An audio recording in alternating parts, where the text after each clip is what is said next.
Autumn is a time to relax, slow down, and get the creative juices flowing.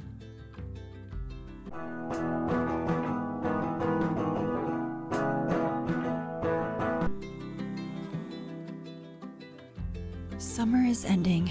I decided to take some photos of Lado for his last year of high school. Some casual pictures. We visited my in-laws' place where they have a lovely lake in New York.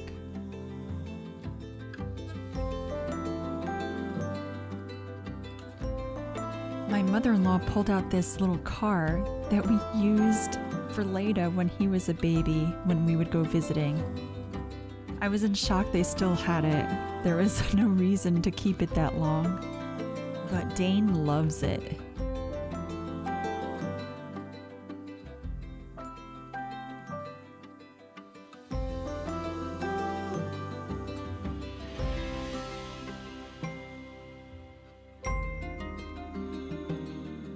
What are you going to read this autumn?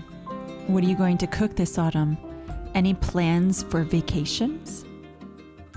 I just finished this book. This is called Emily Dickinson's Gardening Life, and it is very pretty. I got it from the library, so it's got the cover on it. You could see this is the house of where Emily Dickinson lived, and throughout it there are pictures, and there are pictures even of family members and different plants. I believe it's the same author, wrote 3 other books that I read in the past 2 years. The first one was one about Laura Ingalls Wilder.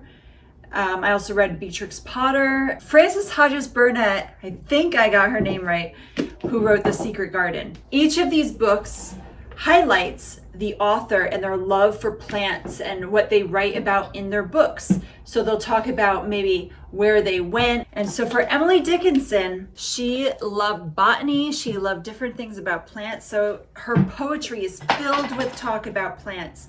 So you see a lot of her poems are in this book, and they have descriptions. They put it off in different seasons, but it's very interesting. You get to see, like I said, pictures. I don't think I like this one as much as the other books. I think what lacks in this one specifically is there's not enough talk about her actual self. It's not much about what she liked to do, what the interactions she had. It wasn't enough. I feel like I didn't learn much about her childhood, her upbringing. Another book I finished, I read this really quickly. This is called A is for Amish. I know it's kind of funny when you have Mennonites who read about Amish people, because Mennonites are not Amish, and I explained that recently, but it's still like fascinating to read about these Amish love stories. So this specific book, I have read several books by this author. So this book is about 4 siblings. They grew up with an Amish father and an English mother, meaning that she's not Amish. These 4 siblings decide that they want to be Amish, but there are only 2 that are allowed to stay with their grandparents. Yeah. So you got a little bit of a romance between the 2 kids that stay and the people that they're attracted to. And then the struggle they have between modern life, English life, and Amish life. And if they really, really want to become Amish, they have a year that they have to decide. I really loved how you learn about all the different characters. You feel a lot of connection to them. You can understand them. So the next book is B is for Bonnet, I believe, which comes out in January, I think. So now I've got to wait, because this is a new book that came out last month, I think. And so this was in the news section at my library, and I was like, I'm going to read that. I read Tress of the Emerald Sea. Anyway, she's off at sea, and she's with a bunch of pirates, and she learns about spores because they're like really dangerous. They're on a different planet, but the planet, it's very unique. I have never read the author's other books, and I know that this is supposed to be like a book that was written for his wife originally, but it was very cute. I was told by someone, I was telling a friend that I was reading it, and the friend told me, that's like basically the perspective, the Princess Bride, as if she is the one going out to sea, like the Dread Pirate Roberts type of thing. And she is the one that's trying to save an important lord's son or something.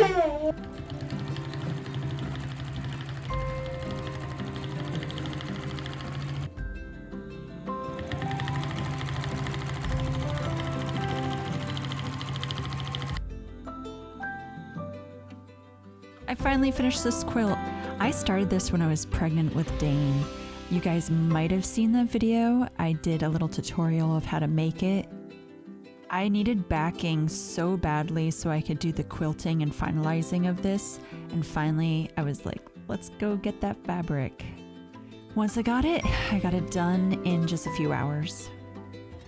Before I got pregnant, I used to make quilts every week. Motherhood just slows you down when they're really tiny especially, and that's okay. I'm having a good time enjoying and embracing every moment of the growth of my children.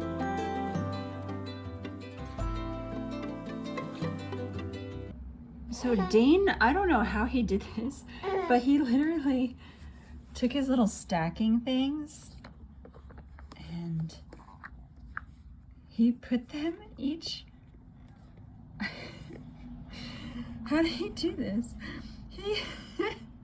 What did he do on this one? I didn't even check. Oh my word, you did this to all of them, huh? And that's the last one.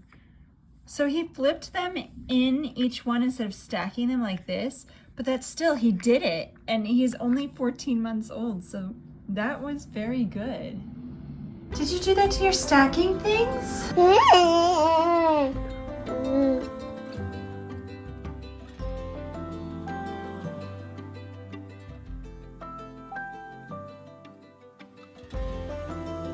I just got back from the library a little bit ago. Peekaboo! I usually go in with a list of books, and sometimes I get books on hold from other libraries that are connected to my library. And then I go to pick them up in bulk. So I'm going to show you their children's books and there are books for me. So this is The Tomten and the Fox. This is by Astrid Lindgren. She's the one that wrote Pippi Longstocking. I know it's like hard to see with the glare, but here's the picture, so you could just see a little bit. This is The Girl Who Drew Butterflies. It's a bigger book that I look forward to reading, and it's about Maria Marian, and she had art that changed science. So that will be interesting. I love those little historical things. So they show you all sorts of butterflies. This is some of her art, just so you could see. This is called The Post Mouse's Rounds. Fletcher and the Falling Leaves, because autumn is almost here. I'm trying to get into the spirit of it the best I can. The Lion and the Bird. This is by the same person that did the Post Mouse's book that I have. Look at the pretty. This is mainly just pictures. I figure it's a longer book, but it's, like I said, mainly pictures. This is pretty big. This is called The Purloining of Prince Oleomargarine. This is a Mark Twain book that I had never heard about at all. It's got pictures in it. It's not that big.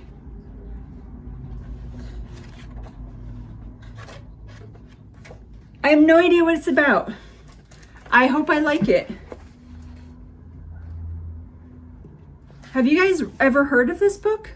The last children's book that I got was Miss Maple's Seeds. Very, very pretty. Now for my books.